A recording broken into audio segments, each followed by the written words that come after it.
All right, today we're going to pull back the curtain on a hidden world, one that connects our farms to our medicine cabinets, our cars, and yeah, even our wallets. It sounds like a weird riddle, right? But the answer? Well, it reveals this massive, kind of invisible industry that's absolutely essential to our modern lives. And the key to the whole puzzle? It's something we usually just think of as, well, waste. So, to really get a handle on this, let's start with a number that's pretty staggering. Globally, more than 30% of all the food we produce is either lost or wasted somewhere between the farm and our plates.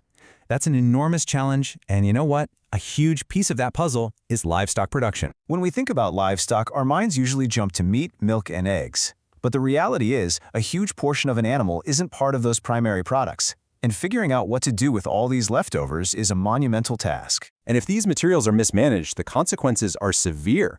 We're talking about polluted water, potent greenhouse gases being released into the atmosphere, the risk of spreading diseases, and even just the overpowering smells can create real social tension.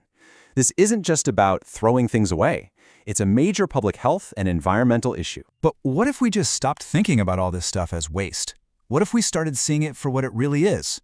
A valuable resource. This is where the whole perspective shifts.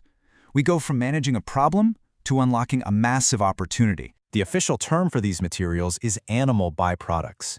It's a really broad category that covers pretty much everything else, from hides and bones to feathers, blood, and all the internal organs. And as we're about to see, they are incredibly useful. What's fascinating is that even the definition itself can be kind of tricky. In the European Union, for example, a byproduct is something humans can't consume, so what you do with it is what counts. In the US, the definition's a lot broader. This difference really highlights a key shift in thinking. These aren't just leftovers, they're co-products. And this brings us to the most fascinating part of all this, the secret lives of these byproducts, hidden in plain sight all around us. Get ready for this. Let's start with animal fats. That stearic acid you see there, it comes from fat, and it helps your car's tires keep their shape. Then there's glycerol, another byproduct from fat. It's in everything from your toothpaste to antifreeze. And tallow, which is rendered animal fat, is used to make lipstick, soaps, and even those polymer banknotes in your wallet. And the list just keeps on going when you look at blood and bones. Albumin from blood is used in the adhesive that holds plywood together. Bones and skin give us the gelatin that's in medicine capsules and gummy candies. And intestines from sheep and other animals, they're processed to create catgut, a key material for surgical sutures. The medical applications are frankly life-saving. For decades, the main source of insulin for diabetics came from the pancreas of cattle and pigs. The powerful blood thinner heparin is extracted from animal liver and lungs. We even use pig heart valves to replace damaged ones in humans. These byproducts are just absolutely indispensable to modern medicine. And it's not just the big livestock. The poultry industry finds value in every single part. Feathers get processed into a protein-rich animal feed and fertilizer. Manure becomes valuable compost. And even the eggshells are ground up for calcium supplements and to make craft chalk. I mean, truly, nothing is wasted. So we've seen this incredible variety of products. But turning farm leftovers into all these goods doesn't happen by accident. It requires some really sophisticated large-scale systems that are all designed to close the sustainability loop. You can really see a split in how this is all managed. On one side, you have the traditional methods, like composting or burial. But on the other, you've got these advanced methods that treat solid and liquid waste as totally separate streams, all designed to extract every last bit of value. This is where things get really innovative. And that innovation isn't just about creating new materials. There's enormous potential to turn this, so-called waste, into a source of renewable energy. One of the most powerful of these advanced methods is biogas production. It basically works like this. You take organic waste, like manure, and put it into a big tank called a digester.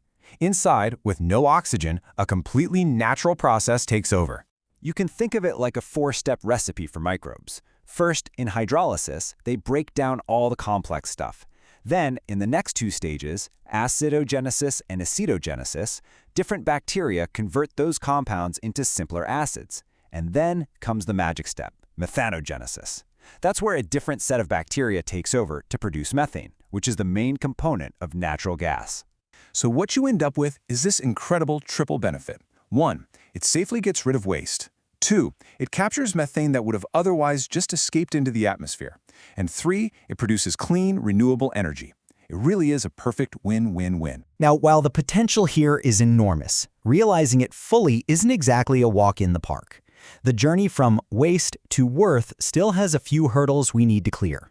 There are a few key ones. If you're using byproducts for animal feed, consistency and safety are everything. You need a reliable nutritional profile and absolutely zero risk of contamination. Beyond that, you've got these massive puzzles of logistics and economics. How do you efficiently collect all these materials and then make sure the final product can still compete on cost? Overcoming these challenges is really the next frontier for the whole industry. So it leaves us with a really powerful final thought. The story of animal byproducts shows us that our perspective on waste is, well, it's everything. If we can turn something so challenging into a source of medicine, materials, and energy, it really makes you wonder, doesn't it?